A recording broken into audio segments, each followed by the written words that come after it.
बिहार की धरती पर जब कार्तिक मास की ठंडी हवा बहती है, जब गंगा किनारे से गीत की गूंज आती है, केलवा जे पान पे उगेल बानी, तो समझ लीजिए छठ आ गया है। छठ कोई साधारण पर्व नहीं, छठ सिर्फ एक त्योहार नहीं है, यह हमारी सांसों में बसा है, हमारी रगों में दौड़ता है। यह बिहार की आत्मा है जो सदियों से हमें जोड़ती आई है। छठ का अर्थ है प्रकृति की पूजा, सूर्य देव और छठी मैया की आराधना। यह हमें सिखाता है कि हम प्रकृति के कितने करीब हैं और कैसे हमारा जीवन सूर्य की ऊर्जा पर निर्भर करता है।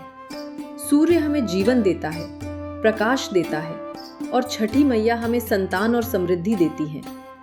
यह मूल रूप से बिहार, झारखंड, पूर्वी उत्तर प्रदेश और नेपाल के कुछ हिस्सों में बहुत धूमधाम से मनाया जाता है। लेकिन आज जहाँ जहाँ बिहारी लोग रहते हैं, वहाँ यह पर्व बड़ी श्रद्धा से मनाया जाता है। इस पर्व में शुद्धता और सादगी का विशेष महत्व है। 4 दिनों का यह व्रत कितना कठिन होता है, लेकिन व्रती इसे पूरी श्रद्धा से निभाती हैं। नहाए खाए से शुरू होकर खरना, फिर संध्या अर्घ्य और अंत में उषा अर्घ्य के साथ यह पर्व संपन्न होता है। यह सब हमें त्याग, तपस्या और प्रकृति के प्रति आभार सिखाता है। यह बिहार के लोगों की आत्मा से जुड़ा आस्था का उत्सव है। यह वह पर्व है जहां लोग भगवान से मांगते नहीं, बल्कि उन्हें धन्यवाद देते हैं, उस सूर्य देव को जो हर दिन जीवन को नया प्रकाश देते हैं। छठ का इतिहास बहुत पुराना है। कहा जाता है, त्रेता युग में जब भगवान श्री राम वनवास से लौटे तो माता सीता ने अयोध्या में सूर्य देव की उपासना कर यह व्रत किया। उन्होंने सूर्य को अर्घ्य देकर राम राज्य की सुख शांति की कामना की और तभी से यह परंपरा जन जन तक पहुंच गई। एक और कथा कहती है, कर्ण सूर्य पुत्र होने के नाते रोज सूर्य देव की पूजा करते थे।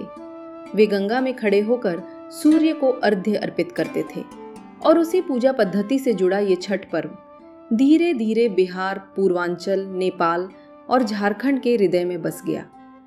छठ व्रत आसान नहीं होता।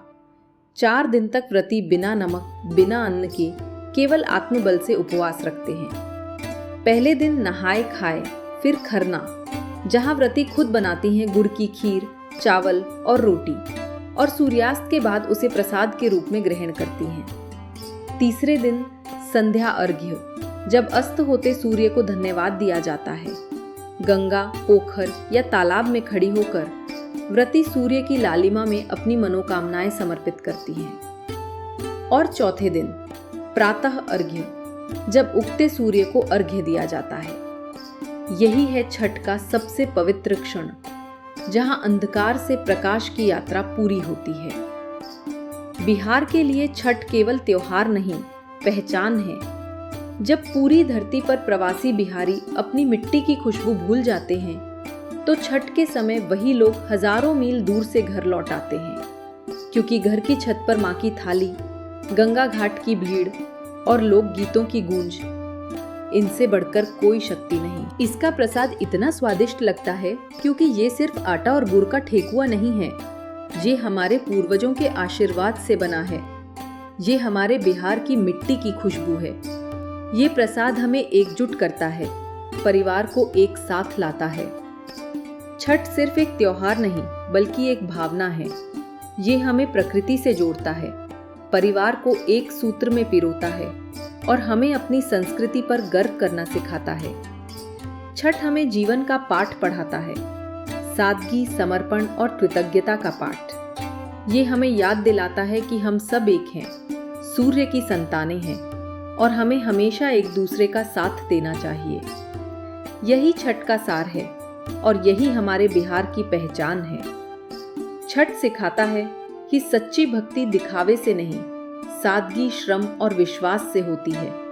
न कोई मूर्ति, न कोई महल, बस जल, सूर्य और समर्पण। छठ हमें सिखाता है कृतज्ञता क्या होती है।